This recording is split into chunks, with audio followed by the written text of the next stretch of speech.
Hello there. What's up, everybody? It's me, Chris Herman, here for another episode of On Deck. Today we have episode number 50. That's right, 50. Now, originally this year I was going to shoot for 52 episodes, one per week, but we are putting out number 50 here in the middle of October, so we are ahead of schedule. And today on episode 50, I have my good friend and right-hand man, Mr. Brad Granda, coming back for episode number 2, or his second time on the show. And why is it special? Because it's episode number 50, and you're talking and listening to a couple of 50-year-old dudes talking about life. We had a great time, enjoyed it. I hope you enjoy it too. So without further ado, here we go. Episode number 50 of On Deck, and it is Mr. One and Only Mr. Gret. Oh, yeah, did you hear me say that? Mr. Brad Granda. Thank you, ladies and gentlemen. Enjoy.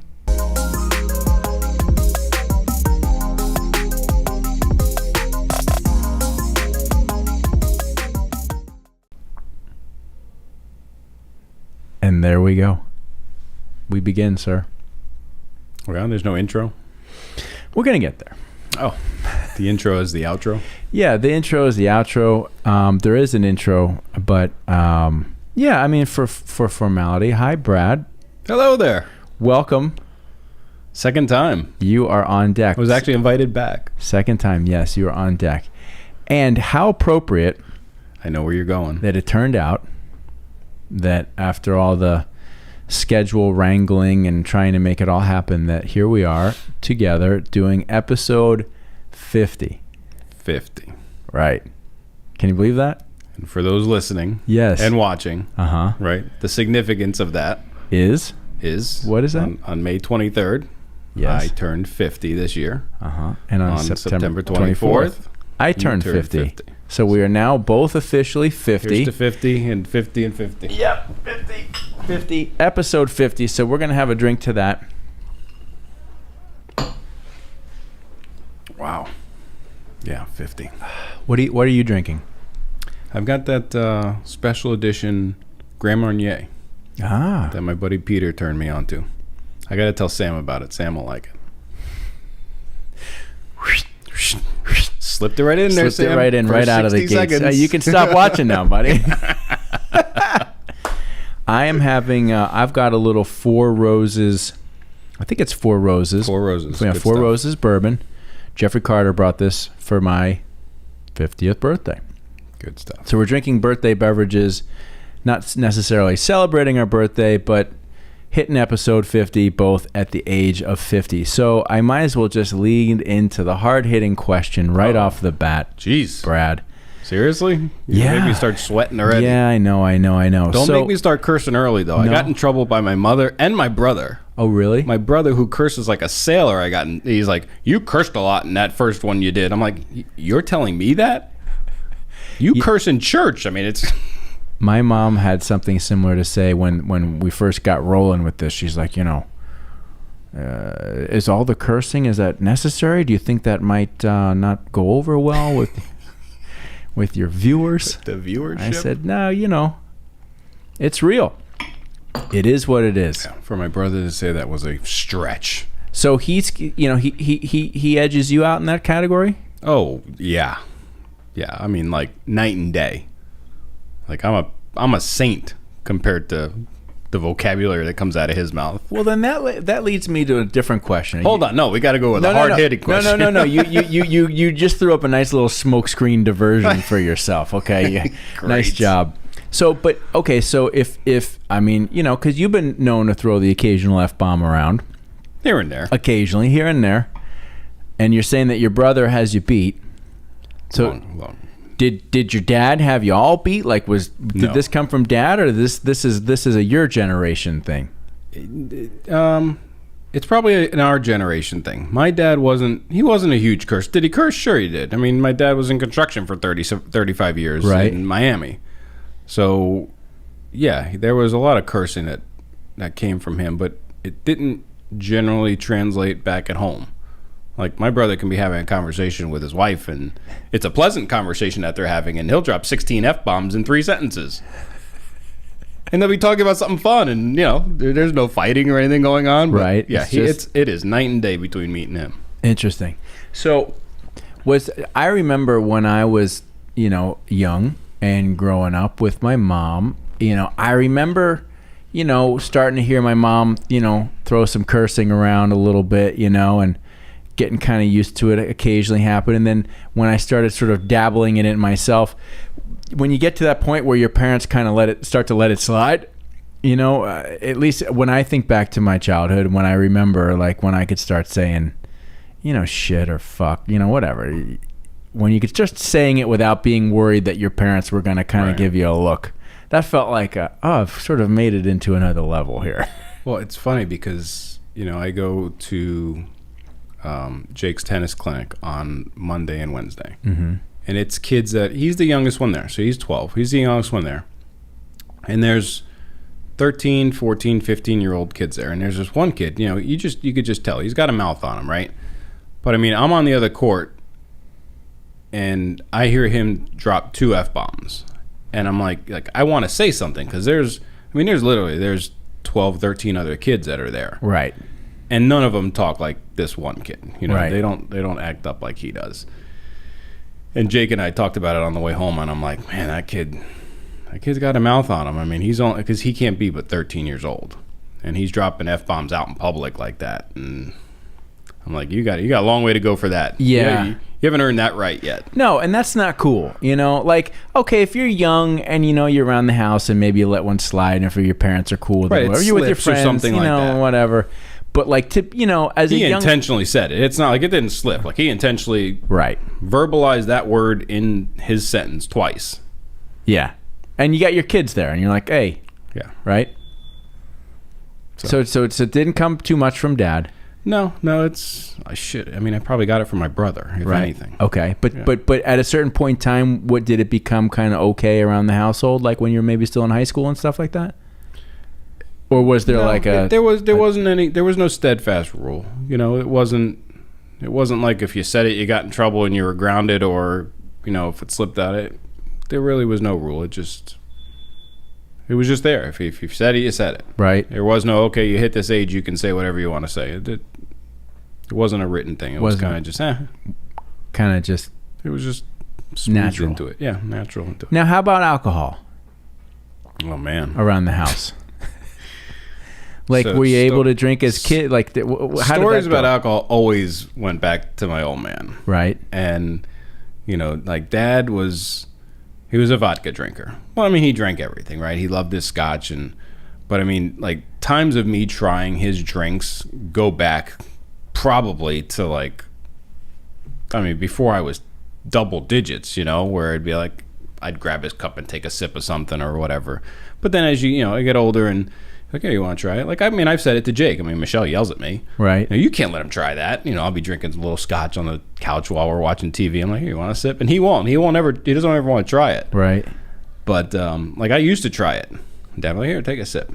I'm like, I don't understand how you drink that. It's like, it's going down my throat and it feels like razor blades. And I'm drinking gasoline filled with razor blades. And I don't know how you drink that stuff.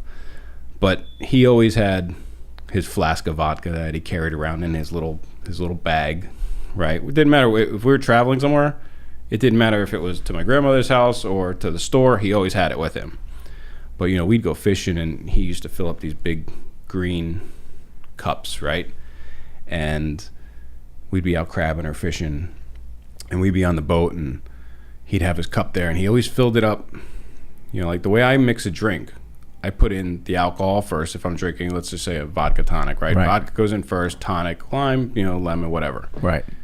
Dad was always, whatever the mixer was, if the cup's this big, the mixer was this much, and the vodka filled the cup, right? But he never stirred it. So we're out one day, and I guess he hadn't, he had his drink out there, and for whatever reason, I just thought, and I was probably 11, 12 years old, and it was hot and whatever, and I didn't want to jump to the back of the boat and get, a soda or a water or something. So I just grabbed his cup and chugged. Just right off the bat, not thinking about it or anything. Right. And it was just straight vodka. And he's like, all right. Yeah, he gave me the, serves you right for touching my cup. Right. That's the story I got. That's funny. I don't know if I said this the last time we talked, but I remember my mom's mom used to come visit when we were kids. And I just remember one night laying in bed and I had a cough. So I kept waking up in the middle of the night, like coughing. And normally my mom would come in and like, if there was something wrong, it was my mom that came in. But in this one night, it was her mom that came in, right? And we had these like, remember Tupperware? Sure. We had these like Tupperware cups. They were like tall, skinny plastic cups. I think we had them. And she had one filled with, it was like ice and 7-Up and bourbon. I mean, I had to be 8, 9, 10 tops, coughing. And she came in, she's just like, here, drink. I swear to God, total old school Irish, just drink this, right? Like, and drink it all. Wow. I did, and I just remember going like, oh, what was that? She's like, don't worry about it. Now go to sleep. You probably did. I did. And it's so funny, like the nature, because we've talked about this. Like, listen, obviously, you and I enjoyed we've had plenty of drinks together. We enjoy it. It's nice, but we also kind of both are like, we go through this, regular thing where at least I am, and you are too to some degree. It's just like, it's nice to drink, but also at the same time, like it's not that great. Yeah, it's not. Sometimes I just get to the point where it's like, you know what? It's not doing anything for me right now. Right. Like my liquor cabinet in my house is non-existent anymore. The only thing I have in my liquor cabinet is a bottle of this Grand Marnier, because when I tried it that one time with my buddy Peter, I'm like, I got to get some of this. And I got 2 bottles. I got 1 bottle for here and I got 1 bottle for home. That is the only thing I have right now at the house, outside of some bottles of wine and some beers, which are always in my fridge, and I always have bottles of wine. Right. We don't have anything. We have a little Samagon, and we have that mezcal. Which you might as well dump in your car and drive your way here. Hey, listen, careful. Every end might listen to this. Baby, we need to try that together. She hasn't tried it yet. She didn't like it. I don't think she's tried it yet. She hasn't tried it yet. So she's going to have the same impression as us when she tries it. She might, but it was, I know it was a loving and thoughtful gift, my dear. But we'll have to try it together so you can see what Brad's talking about. I didn't mean to get him in trouble. No, it's okay. It's all good. But yeah, like the alcohol thing, like it's nice, but I do find, that it's like you go through waves with it, and sometimes it just becomes something that's sort of like unproductive in your life, and that's kind of where we're having a drink right now just because of this, right? But outside of that, nah, I'm with you. I'm good. So all right, so now let's go back to the big tough question. Let's go to the tough question. So you're 50, I'm 50. How do you feel about being 50? Question number 1. And number 2, is it what you expected or is it different? Like, how does, like, is life sort of what you imagined it would be like at this time in your life? Yeah. I mean, at this point in my life, but yes, is the question. Is it what did I anticipate at 50 being married and having kids that are, creeping into the teenage years? Sure. Yeah. How did I feel turning 50? And it's funny because I used to, before I got in this business, I worked for my cousin Dwight, and I practically lived with them out of college and was a stockbroker for 2 years and worked with him. But Dwight, you're 56, I want to say, right? But he always used to tell me, and this was before I hit 30. And he's like, wait till you hit 30. Or no, it was like 33, 34. He's like, wait till you hit 33, 34. And you can't do the kind of things you do now, which was, playing softball and going out and playing indoor soccer or whatever it was. Just being like super. He's just got to the point where, and Dwight's a very fit guy. And he's like, you start pulling things here and there and pulling things here and there. And he it took me a little longer to get to that point. Right. But He warned me about that at 33, 34 years old. At 50, when I think of 50, I think back to when my parents or grandparents were 50, and it just seemed so much older back then. Right? Like you're like, okay, 10 years I'm going to be 60. That's absurd. Right. Like 60 years old. Think of, maybe it's not so much. Maybe you didn't think so much of 50 back in the day when we were kids. But at 60, you were an old man. Oh, yeah. Back in the day. Even back in the day, 40 was like, Was it? See, I didn't think of that. I don't know. I didn't know that I thought of it, but I just remember when I was 12, 13 or whatever, my parents would have been in their 40s. Like they were adults, like people in their 40s. They had houses, they had families, they had kids, you know, like they were legitimate adults. And I'm like, all right, we've blown through our 40s. We're now 50, right? And I don't feel like an old man, you know. We're not old men. I don't feel like I look or like we live, look, or act like that generation. You getting toasty? Oh my God, you guys. Well, the air conditioning makes a lot of noise, so you're gonna. We all know you run hot, Brad. I feel like I didn't get this hot last time. Well, you know, turn the air back on. No, but seriously, dude. I mean, you don't look 50 to me, right? Thank you. You don't act 50 to me, you know. You're still working out. We still get out and ride the bike. I mean, I don't feel like, you know, like a generation ago, our parents, when they were 50, it was like, oh yeah, 50 is like old. Yeah. Right? Yeah, that's not the case now. But we are, without a doubt, in the second half of the game. Yeah. Well, that's just life. Right? And I think about it, I'm like, okay, well, I want another 50 years. Like, I want to hit, as long as I'm healthy, I want to hit 100. I really do. Now, so I look at it, I'm like, we just went through the halftime of my life, right? Just went into the locker room, assessed the first half. Okay, a lot going well. Couple areas, you know, we could switch up the game plan a little bit to perform better in the second half, you know, to win the game. But, you know, there's no guarantee that you're going to get through the third quarter or into the fourth quarter or through the fourth quarter at this point in time, right? That's the way I look at it, you know? I mean, you just don't know at this point in time. That's why it's so important to enjoy. You know, you hear me talking about this all, you know, and we talked this morning. I'm like, I'm a little pooped right now. But at the end of the day, it's these moments. Cheers, my friend. Cheers. Yep. It's to the recharge. Yeah, it's a long reach. You know, to the big 5-0. Now, do you think your kids think you're like old, like we thought our parents were old? I'm going to say no. Right. You know, and the reason I'll say that is because, you know, like I just said a little bit ago, Jake's got a tennis clinic on, and Sam's going to appreciate this because, and I told him this the other day, like I told him I'm playing a lot more tennis now. I said, so when you're coming down to Naples, bring your stuff. I will drive to Naples and I'll come hang out with you and we'll go to dinner or whatever the case may be. And he's coming down for either Thanksgiving or I think it's at Christmas time he's coming down.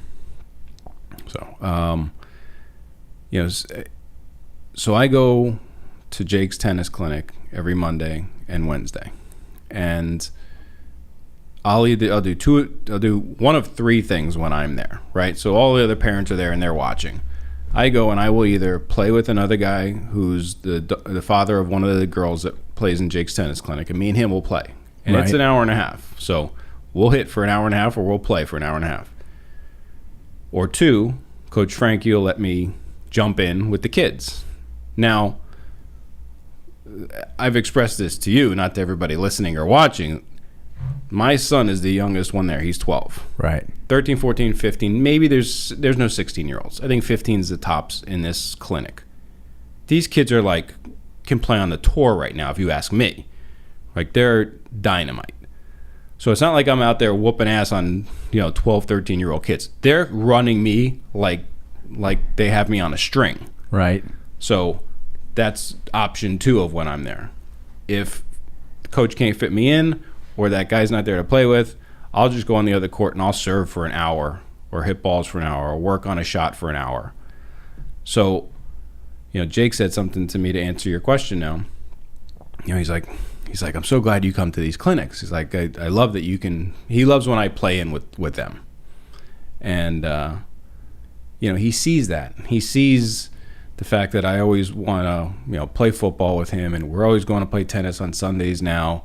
We're out throwing the ball. We're out, he's working out now with me every now and again, on our bike, whatever. So he doesn't have that impression. And it's not like I didn't do those things with my old man, because my old man but he was always, right, he was a different figure when it came to sports when I was a kid. He was the coach. Right. Right. So the coach gave that older aura, right? He was the experienced, weathered coach. Right. But he wasn't, my dad's fucking hair was perfect on the field and no one touched it. And he was this good looking, big Italian guy out there, right? He didn't look like an old man, but he was coached, so he had to be older. Right. So that was that impression. I don't coach Jake in anything, so I don't have that relationship with him. It's just me and him doing these things together. Right. And I did all those things together with my dad, but in a different perspective. Right. So he was older to me. And, Jake likes when we do these things together. So to answer the question for him, hopefully the answer is no. I don't think he looks at me and goes, Dad's 50 and he's old. I wonder what my kids are going to think, I mean, Sabrina will be 4 at the end of December. Nicholas is a year and a half. I'm 50, right? So, 25 years. Well, let's say, okay, no, let's just go into high school. Let's say Sabrina's 17. So let's call it 13 years from now, I'm 63. And you'll look just like you do now. I hope so. You will. Yeah. Let's keep working on that. We'll keep our rides going and everything. But I hope so. But I do notice that, it takes a lot of energy, particularly young kids. I mean, I have found, of course, this summer when my wife and family were in Russia, it was quiet times around the Herman household, right? Like I had the place to myself. Everything was clean, neat, and organized, so it didn't require much upkeep. And our place is clean, neat, and organized now. But when you have 2 little kids, they're tearing shit apart all the time. So you're constantly picking up, and and Nicholas is now at the stage where he's feeding himself. So when we eat, it's just like every meal is a disaster, right? So there's just like an excessive amount of just cleanup, follow-up, pickup that happens. So during the summer, I was very relaxed. I was at peace. I had time. And now, that we're rolling as the family unit, it's going great. But I gotta tell you, sometimes I'm fucking tired. I'm like, thank God I'm in relatively decent shape. Sure. Right? Thank God, because I mean, you're getting up early. Somebody's doing this, somebody's doing that. You're making breakfast. You're getting this one clothes, or this one's getting in the shower. It's basically like a 16-hour operation. Well, I'm sure you're not forgetting it, but in this part of the story you're telling, you're forgetting about the 2-week period of time where you flew solo with the kids while Irviana was away. Man, yeah. You learned a lot then. I did. That gave me such an appreciation for my wife and what she goes through on a day-to-day basis and what she does. And she continually ups her game. It's really nice to see. I'm really proud of her. She every day she's upping it.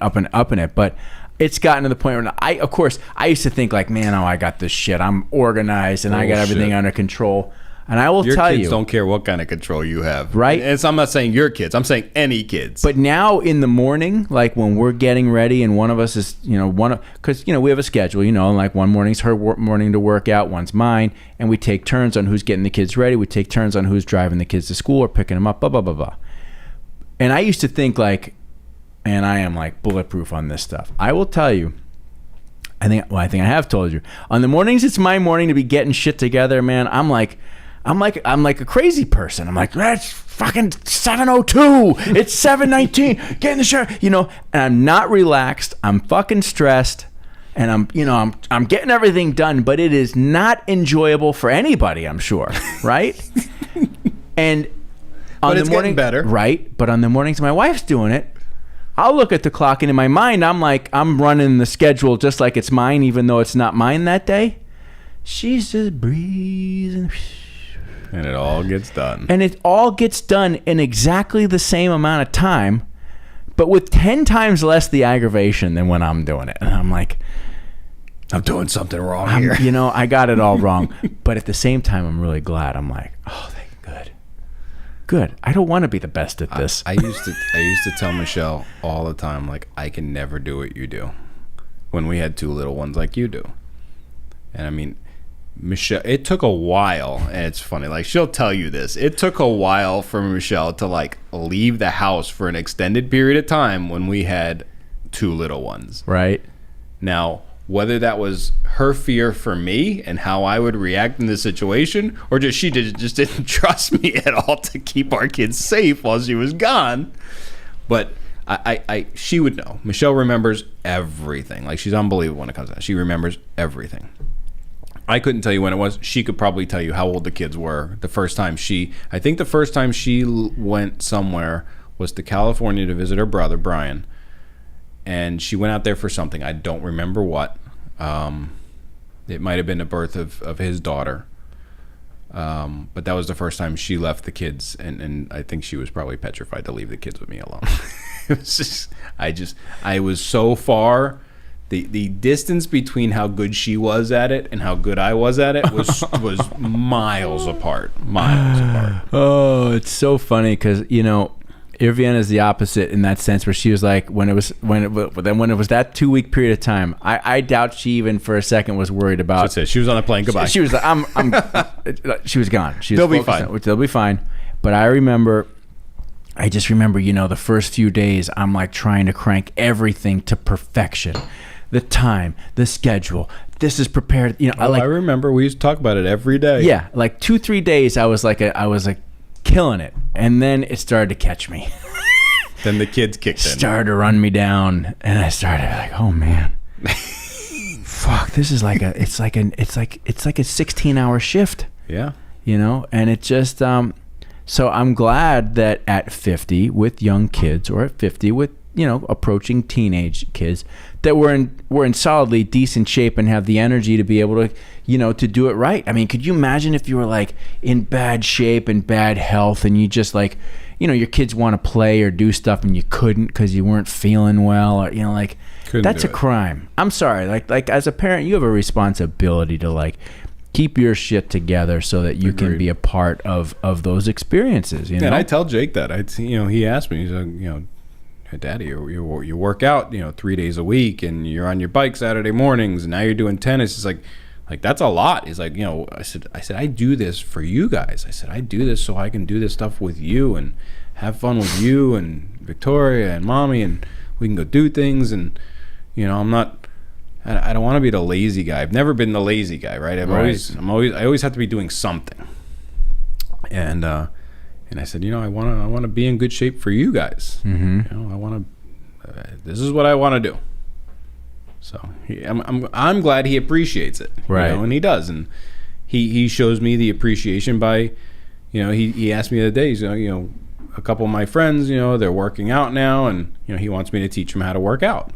So, you know, we are fortunate enough, you know, we converted one of our rooms in our house to a gym. I haven't had to skip a beat with COVID as far as, you know, gyms are closed or not going to the gym at our clubhouse at the development and everything. You know, we have a gym that has everything I need in our house.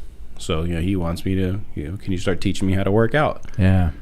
So he likes doing that. He wants to start doing that. You know, even Victoria, you know, when I'm in there working out, she'll come in and she'll jump on the spin bike. I've got a spin bike in there, and I've got my Wahoo Kicker trainer in there, and she'll jump on the spin bike. You know, so it's just an old spin bike, but it's a spin bike, and she loves to jump on it and just, I mean, she'll go in there and she'll do 45 minutes on the spin bike while I'm working out. And it's like, it doesn't get any better than that. Like, I literally took a picture or a video of me on my trainer with Jake or Victoria in the background, and sent it to Seth one day. It was a little clip, and I'm like, does it get any? It was like on a Saturday or on a Sunday. I was like, does it get any better than this? You know, she's over there spinning on the spin bike, and I'm over there on my trainer.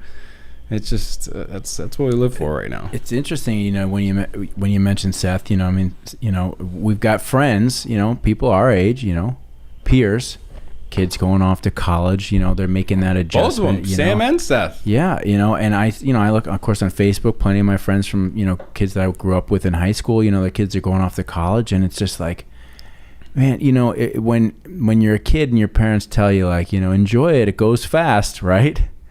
You don't think of it, you know, you're you know, every day seems to last forever, you know, you're either... Now it's every day is like they this. Fly by. I mean, here it is. It's Wednesday. It's 10 to 5.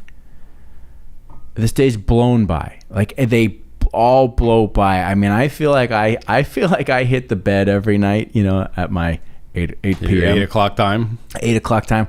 I get in the sheets, man. I feel like a roller coaster that's just coming in from tearing like 72 loops, like. You know, like I get into bed and I'm like, man, and I look at Vienna, and we're just like, whew, and you got to make sure you reground yourself and stuff. But it does. It's just like it freaking blows by. Days blow by, and it's constant effort and activity. Well, Michelle hit me with that the other day. She's like, well, Jake's. So, oh, look, she just told me, she heard me talking about her. She's calling. Jake or Michelle. We can patch her in via Bluetooth. Nice. We'll do that soon sometime. We'll do some phone calls. They're on their way back from the dentist, from Victoria's dentist appointment. So she hits me with the other day, Jake's only going to be in the house for another, and I think I told you this, another, whatever it is, 3, 4, 5 years, whatever it is. I'm like, I don't want to hear that. And it's funny. I'll say I don't want to hear that. I just got through having conversations with Sam about him taking his daughter to college in New York, if I'm not mistaken. I apologize, Sam, if I get that wrong. And Seth, who just took Aiden to Indiana, University of Indiana. Mm-hmm. Which, by the way, he's been going almost every Saturday. I feel like I see all the pictures on Facebook, man. He's out there. He's at all the tailgate parties. At all the games. Got his sweatshirt on, representing. I see it. And Michelle hits me with that. I'm like, I don't want to talk about that. Like, that's insane to me. That 5 years? No. Mm-hmm. But yeah, 5 years. There's a lot of people that we know that are at that stage right now. Kids going off to college, kids off to college, kids back from college already, and it's just, it's this crazy cycle of life, I mean, so much happens. It happens so quickly. We're all trying to, be the best that we can be and get up and come to work and do a great job and work through good times, work through bad times. At the end of the day, you're doing it, hopefully because you enjoy it and you like it and you're getting some personal satisfaction of it, but you're doing it because now you have a family and you've got a responsibility, and that's something for me came a little bit later, and one that I thoroughly enjoy, having been able to be in the position to drive my daughter to school, to take her to preschool, and hold her hand as we walk through the parking garage and get in the car and walk her up to the front door, and every day. Nothing better. It's and there's some mornings when it's like, you're just like, oh, come on, let's go. She's not walking fast enough, or she wants to look at every car in the garage or whatever, and you're like, let's go. And in my mind, I'm like, dude, fucking enjoy the moment. Slow down, and then get her to the front door. Does she turn around, give me a kiss, goodbye? Nope. We get to school, she's inside, and then she comes out at the end of the day.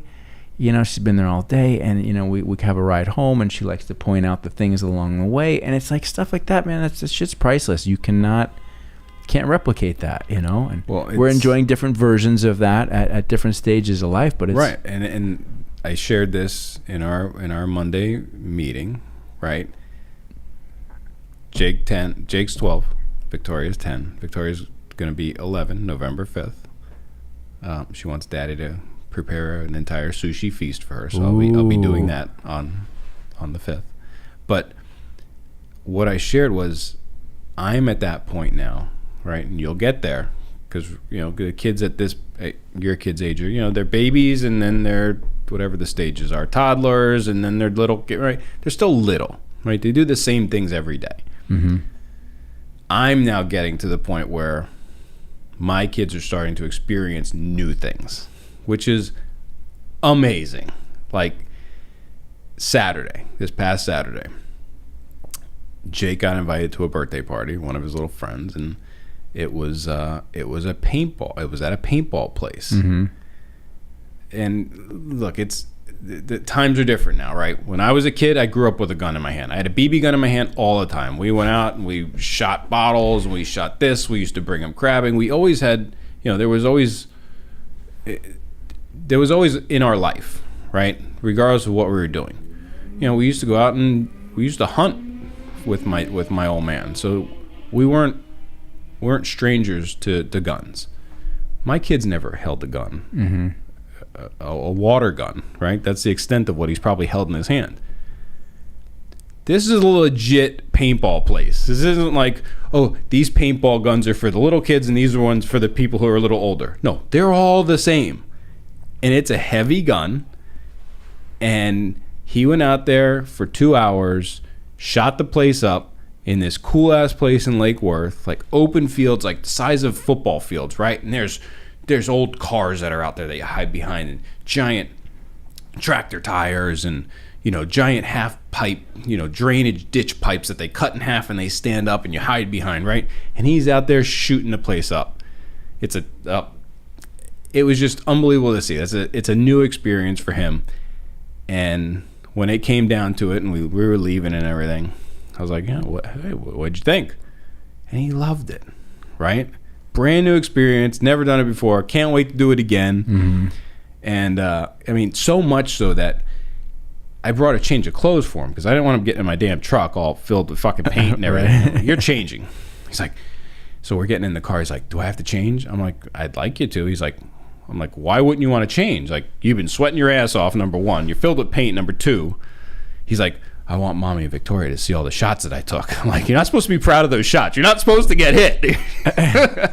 He goes, oh, but I want him to see. So I'm like, all right.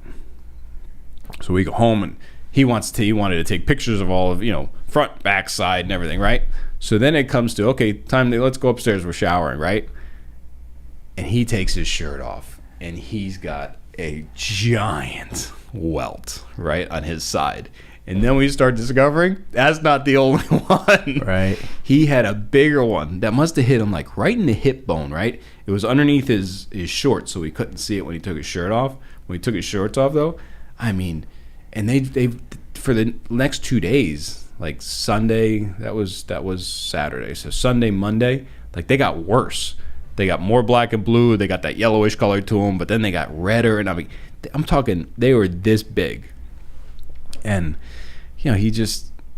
he's not afraid, he wasn't afraid to take shots. He was getting out there. Like, he was a little hesitant when he first started it, right? But then he got out there, so he wasn't afraid to take a hit. But I don't think he knew that was coming, because, like, I can't even touch him like that. It's like, he's jumping because it hurts. But he's proud of it. Oh, yeah. Those are battle wounds. What do they say? Now. Glory lasts forever and chicks dig scars. Yeah, he's got the battle wounds now. But yeah, new things. I'm at the point where the kids will start experiencing new things, and like, that's really cool to me. That's awesome. I'm thinking back to when our first episode, when we talked about. We talked about, one of the things that we talked about was the previous generation's commitment to getting together as family on Sundays, and your family was very much a part of that. My family not so much, and we kind of both were like, oh, yeah, why are we not carrying on that tradition? And I think it's pretty safe to say that we haven't done anything about it. Since the first episode? Yeah. In terms of is trying to better establish some sort of routine, regular family get together. Is that safe to say, or no? And maybe, are you doing a better job of it? No, it's safe to say. And to me, it's safe to say for one reason. Look, we've been, during this whole COVID thing, obviously turned the world upside down, right? It's without question. But for us, it's been a little bit different, right? And I'm sure there's plenty of families experiencing the same thing we're experiencing, but both of my kids have asthma. Mm-hmm. So we've been extra cautious. I mean, we've literally, even to this day, have eaten in one restaurant, right? And that was for my anniversary. Yep. At Capitol Grill. Thank you, Seth. And that's the only restaurant we've eaten at. And it took us a while to order food out from anywhere. So with, my brother's family has been a little more lenient with it. Even my mom's been a little more lenient with it. Right. So, their kids went back to school a lot sooner than our kids did. And, my mom is out and about doing her thing. And, my sister-in-law works in a hospital. So it's just, having that group get together hasn't really been a priority, and it won't be until Victoria gets vaccinated. Jake's vaccinated. He is. Okay. He's vaccinated. He's back in school. Yeah, that's right. I knew he was in school. I didn't know he was fully vaxxed. Okay. He is fully vaccinated. Okay. And Victoria supposedly is going to be eligible in the first week of November to get her first shot. Mm-hmm. So she'll start getting vaccinated, and then and then I'll start working on that, right? But Michelle's apparently jumped the gun on me and is getting ahead of it herself because she hit me with she wants to have a big family Thanksgiving this year at our house with everybody, my mom, my brother, his whole family, her dad, her two brothers, their whole family's like, we're talking about a big get together. So, if that happens, it happens. If it doesn't, it doesn't. But apparently she's getting a step ahead on me. Good. I mean, not good in the sense of like, anything else than I'm glad to hear that you guys or that she's taking steps to get your family together to spend time. I think, I think about like some of these situations where people had loved ones who passed away and they couldn't be there, whether they were in the hospital or something. I mean, we were talking about this earlier today. There's, I feel like a COVID fatigue to some degree at this point in time. I didn't feel it weeks ago, but for whatever reason, now I'm sort of feeling a little bit like, like it's just still an everyday thing and it's not going anywhere anytime soon. So you got to just keep adjusting mentally. But, the whole component of getting the family, I think I told you, we're going up to New York State to at the beginning of November to be with my mom and Buck and Becky and Lennon and the kids, and we're all going. So we're all going to be there, and we're gonna, and originally it was proposed like let's get together for like a 3-day weekend, and I was like, Becky and the kids are flying in from, and I think we all agreed on this. And I don't want to make it like it was my idea, but I know I said, listen, we're all traveling in from a long way. Let's make this a 5 or 6 day deal, right? So number one, it makes it worthwhile to travel halfway across the country. But two, like these sort of high pressure, it's all got to be amazing and great in 2 days and then everybody leaves family events. I always find those to be not great. No. Because they never will be. You get 10, 15 people together. It takes a little while for everybody to settle in, and if there's this pressure of like it all has to happen in 2.5 days, nobody's ever relaxed, right? And so I'm really excited. I'm sort of nervous and excited at the same time to see like this will be the first time all of us get together for 5 or 6 days. Okay, well. And I said, no schedules. Mom, you can't cook Thanksgiving dinner because my mom's crazy about her kitchen. Don't use the metal spoon and the Teflon pans.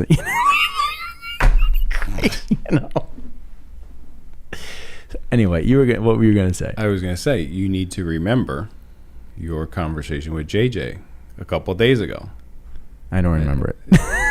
Hey, it was the last podcast. I know it was the last podcast we did. The conversation was, he said, when next time you go on vacation, what do you say? Don't bring your watch. Yeah, that's right. Okay, don't be, and I'll tell you what, that was one of the hardest things that hit me when I watched that episode with him. Which his episodes are always awesome, right? But he said, don't bring your watch on vacation because who the hell wants, you could be sitting on a beach somewhere, right? And you're with whoever you're with, your family, your wife, you're by yourself, so you're with the whole family. Right. And you're sitting on the beach and you're just having a great time and you're just enjoying yourself, you're relaxed. And then you look at your watch and you go, wait a minute. We've got 5:30 reservations. We got to go. I forgot about that. You're right. And that sucks. It sucks. Right? And I didn't realize that sucks until he said it on that podcast. I'm like, damn, JJ's right. That sucks. Right. And how many times did you in your mind, did you remember those scenarios where you're like, hurry up, we got to get back to the room. We got to go. We got to do this. We got to do that. And it's like, no, this is vacation. So leave that watch at home. Oh my God, my Garmin, it measures my heart rate, my resting sleeping rate. What am I you don't need that. You'll be on vacation. Your resting heart rate should stay somewhere around 52. I'll be in recovery after this freaking triathlon that I'm going to stumble and bumble my way through. God willing. True. Oh man, it's going to be a shit show. Oh God. If I run 2 out of the 6 miles, I'll call that a success. I'm pretty confident you'll be running more than that. I don't know. I mean, buddy, I'm hardly doing anything right now. But you know what? I'm going for the experience. But let's stay on family get-togethers. I'm looking forward to it because, the longer period of time, it's just there's a lot of stress. I feel a lot of anxiety. Like I even told my wife, I'm like, I'm feeling a little anxiety about the trip. Is that because you're remembering the last one? And I'm like, yeah. And I'm like, I mean, it's a lot of, we got a lot of dynamics. We got Fox News and CNN coming together. Oh boy. Okay. We've got young kids, old people, different expectations. My mom's crazy meticulousness about don't make a mess. Buck's non-meticulousness about who gives a shit. There's a lot of dynamics, right? You got the Russian language, you got the English, all kinds of, and I'm extremely sensitive to these types of like dynamics, right? So yeah, I'm a little bit, my mom will watch this, so great. Okay, it's, yes. It's going to be an interesting Donna experience. didn't listen to me because Donna's got her own little fun time coming up with she's doing the whole thing. Oh, yeah. So I'm looking forward to it, but I'm also like, I want it to be a nice, relaxing time for everybody. Like, yeah, don't look at the watch. Let's not be on a schedule. Like if you guys want, like, go do this. Go do it. Not everybody has to like rally together, because we tried that in Disney and that was like, it was rough. Hell, I'm worried about Thanksgiving at my house.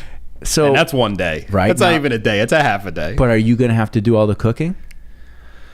With the volume of people that will be there, like we're talking multiple turkeys. We're not talking about one turkey. Like there ain't a turkey big enough in the fucking world that's going to feed the people that are going to be at this, right? This day. If my wife puts it all together, like what would probably happen, I would ask of my brother for him to cook a turkey as well. So I'll cook one at the house. There's just something about having that cookie and maybe this is to your mother's point. There's just something about, because it was my dad's point. There's just something about having that that turkey cooking in the house and the smell of that turkey cooking in the house. Right. That just has to be there every Thanksgiving. So I will want to cook one at the house. Of course. But I would have to ask my brother to cook another one because we would need two. Right. So there's that. You know what you do? You do an oven. And you do a deep fried. The deep fried only takes 2 to 3 hours. Have you ever had one? Yes, my dad did one year. Okay. But I don't have a deep fryer, and I'll fuck something up. Well, let me tell you something. My brother could do it. It's a fire hazard. You better stand there with a hose going, because that's what we did. Like we stood there with a hose because the oil's dripping over the side. I think my brother's done it, but we'll stick conventional to the oven. Okay. So that would be that dynamic with the turkey.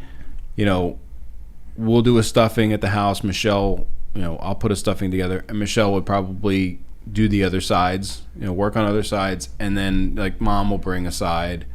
My sister-in-law Maritza will have sides that she brings. So everything will be covered, right? Not just not just from our house. It'll piece together from everybody.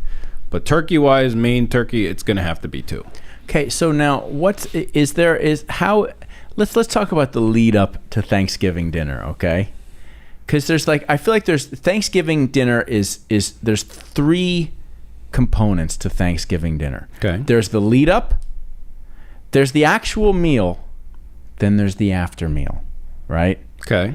Now, I find that the lead up can be a little stressful. The lead up's 100% stressful. You're talking about the day of still. Yeah. Okay. The lead up's 100% stressful. Right. Is the turkey done? Yeah. I mean, it's like there's not enough room in the oven. Do we start it in 5 minutes? Like there's the whole timing of getting everything off. Like it's stressful, right? Then there's the meal, which lasts 15 minutes. I mean, everybody's just like freaking like it's like it goes so quick. Then there's the after meal, which, depending on how the lead up and the meal went, the after meal can either be like nice and relaxing, everybody's having a good time, or the after meal can be the time when people start talking about crazy shit and all of a sudden you're like, oh God, why did we invite these people? Mine's broken out differently. Right? Okay. So go finish your third phase of after meal. So the after meal is... First and second phase, same. My third phase is different. Okay, so what's your third phase? Well, finish your third phase. Well, I don't even know. I feel like I just touched on it, but like typically the after meal is should be good, but like there is that sense of like, my God, it was like 4 days of preparation, The meal's over in like that. 15 minutes, and now you got this fucking mess to clean up. Yes. Right? Yes. Where's the help? Well, that's where my phase 3 changed. 'Cause Okay. my phase 1, pre-meal, right? Right. Phase 2, meal. Uh-huh. Sam, you're 100% going to appreciate this. Phase 3, it's fucking Cowboy game time. Every Thanksgiving, the Cowboys are on at 4:30. Don't fuck with me. Don't talk to me. I ain't cleaning shit. I'm sitting my ass on the couch, and I'm watching my Cowboy game with my son in tow.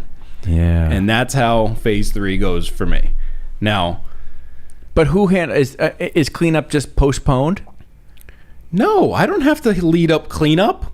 Lead up cleanup? No. Cleanup is led up by my mother, right? Who always 100% always dives into cleanup first, and Michelle and and Maritza will jump in, right?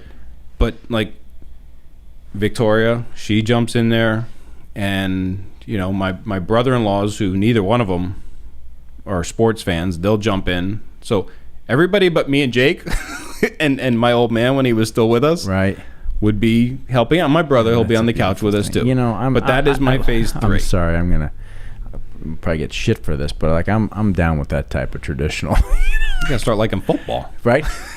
I don't dislike football. Like I don't. I don't really watch football. It's not that I don't dislike football. I actually, when I can sit down and watch a game, I totally enjoy it. And it's like golf. Why don't I do this more? And then 2 years pass by and I haven't played golf again. Well, we got to go to Michigan and play a round of golf with Dennis and Gary. You are. I'm dropping everybody in there today. You are I'm shifting gears, right? Plugging everybody. But yeah, Sam will definitely appreciate, as will Seth, of course, being the sports fanatic he is, right, will appreciate my phase 3 because, again, the Cowboys' tradition is the middle game. Well, now it's the middle game. There used to be only 2 games on Thanksgiving. Now there's 3. There's always Detroit and the Cowboys. Detroit and Cowboys. And now there's a third team in there? Yeah, now it's a mix. What, the Washington football team? What are they fucking called? The Washington football team. Jesus God. But yeah, that is my phase 3. I'm not cleaning up anything. I'm gonna clean up everything I can prior to the game starting. Listen, but I will be sitting on that couch come right, kickoff. I am a big believer. Okay, big believer. Clean as you cook. 100%. You gotta be cooking and cleaning. Cooking. I know we're right. Don't you wish? Dry. Yeah, dry as a bone. Or is he even listening? Is he? Greg, are you listening out there? Feeling kind of parched in here, Greg. No, hold on. We could take a timeout now. Okay, but we're on a time limit today, which kind of stinks. I know. We'll push through. But yeah, that's my phase 3. Yeah. This drink thing just threw me off. See, we're not drinking much, and now it's like we start drinking. It's like, where's the booze? Is he coming with a bottle? Yeah, Greg, help us out here. Yeah, he is. And bring something for you. Oh, I already offered it to him, but he's got another gig he's got to go to. Greg, our producer and director of photography, he's a man about town. He's recording and filming stuff. He might be doing a rap video next. Seriously. Okay. You're a good man, Greg. So. All right, hold on. We're taking a quick timeout. Guest appearance. Oh, look at that. Hey, all right. There's Mr. Say hi Handsome. to the cameras. The guy that's always behind the camera, say hi in front of the camera. It's me. All right. Here we go. Oh, there. You're going to get a little grandma. I'll have a little grandma with you. That's good. Yeah. See, Brad's got to go play tennis. Yeah, I got an hour and a half of tennis coming. Greg's got to play tennis too, but Greg's not having any, and I've got band practice. I got to keep my wits about me too. Okay, so there we go. So, and to kind of get us back on track a little bit, Thanksgiving, cooking, cleaning. That's what we're talking about. Cooking and cleaning. Cleaning as you go, yeah. You got to clean as you go. Like, I want as little mess when we sit down to eat as humanly possible. And if it means that I'm like during a regular meal, I'm kind of like eating and clean, like that's what I do. I'll do that too, because I'd rather do that, like clean a little bit, sit and have a bite, and then when the meal's over, it's not a disaster. Like, that's just more relaxing to me than sitting there and knowing you have this like monster lurking back there that needs to be taken care of. So funny story, okay? And I'll tell this story. I won't say names, but the person who I'm gonna reference would never hear this anyway, but I sent you a picture the other day of a meal I made. I sent it to Seth as well because we like to send food pictures to each other. But it was my linguine and clam sauce, right? I sent you the picture. It was phenomenal. I didn't get, and my old man made linguine and clam sauce all the time. Loved to make it. It was one of his favorite meals. But Michelle's cousin came down from New York, New Jersey. I forget where she's from. The motherland. And she came down. I was at work, and Michelle calls me, such and such is making linguine and clam sauce tonight. Great, awesome. I will say to my father right now, I apologize, Dad, but her linguine and clam sauce killed your linguine. It was the most amazing dish of linguine and clam sauce I've ever had. So I stole her recipe from her, right, to make mine that I make now. Okay. But the part of the story that I'm referencing is when I got home, the kids and Michelle, everybody was already eating, right? So the meal was done. And I looked at my kitchen, and it looked like a fucking hurricane hit. There wasn't a spot on the counter that didn't have a spill, seasonings on it, a dish, a dirty paper towel. I mean, a disaster. Meal was unbelievable. Right. But it's like... ruins the meal. I feel like I need to start cleaning now. Like, I don't want to eat. I need to start cleaning now because I'm not going to enjoy turning my back to the kitchen when that's behind me and enjoying this amazing meal. And it's just, I can't do it. Absolutely cannot do it. And that's not just Thanksgiving. Like, I cook that way. Michelle is in the kitchen cooking for the kids, and they've eaten before I get home Monday through Friday, right? Saturday and Sunday is my day in the kitchen, and I just can't do it. It doesn't matter if it's breakfast, lunch, dinner. I have to be cleaning as I'm going. But to reference your Thanksgiving, right, I'm doing the same thing there. Yeah. Everybody's eating.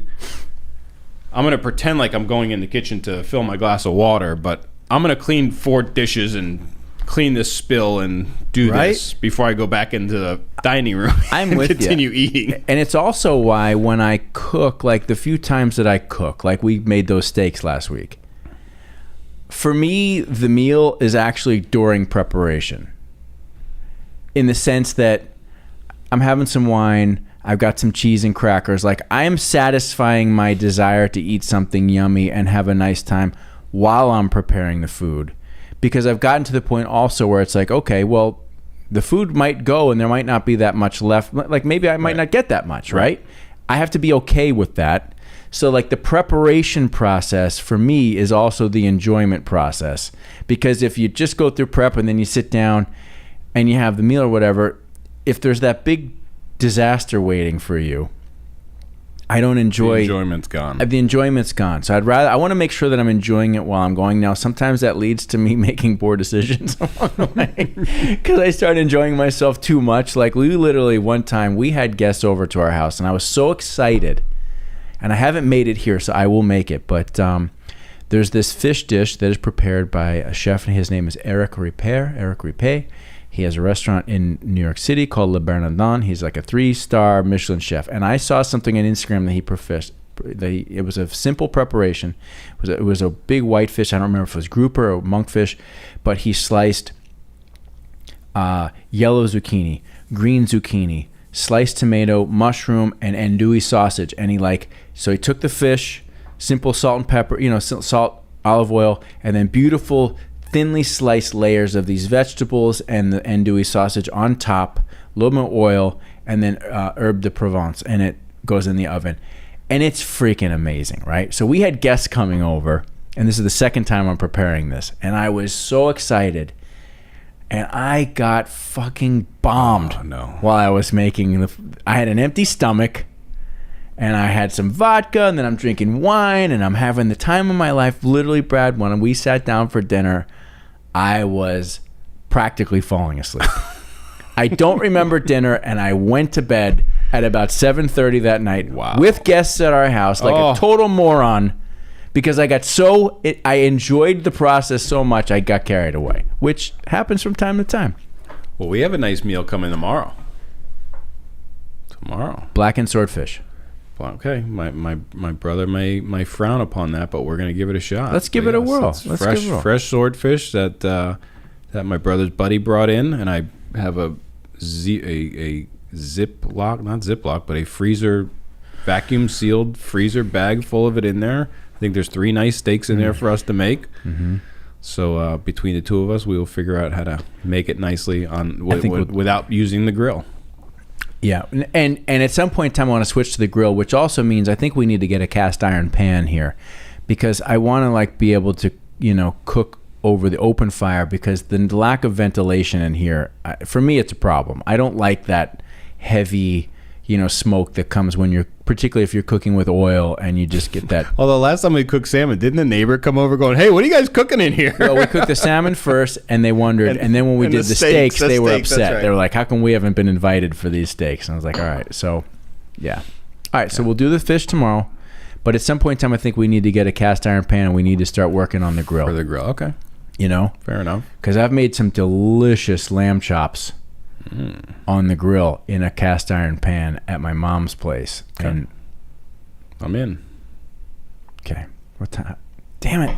See, normally I would never look at my watch during a podcast knowing that we have to wrap it up, but it's 5:21.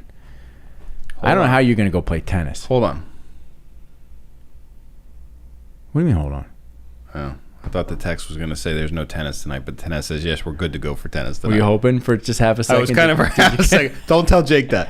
I know, but even Greg has to leave. Like I'm stretched him 21 minutes past because he's got to go. What do you got? Are you doing food tonight or is it hip hop video? Oh, he's going to play. He's playing tennis too. Both of you guys got to get out of here to play tennis. What the fuck is going on around here?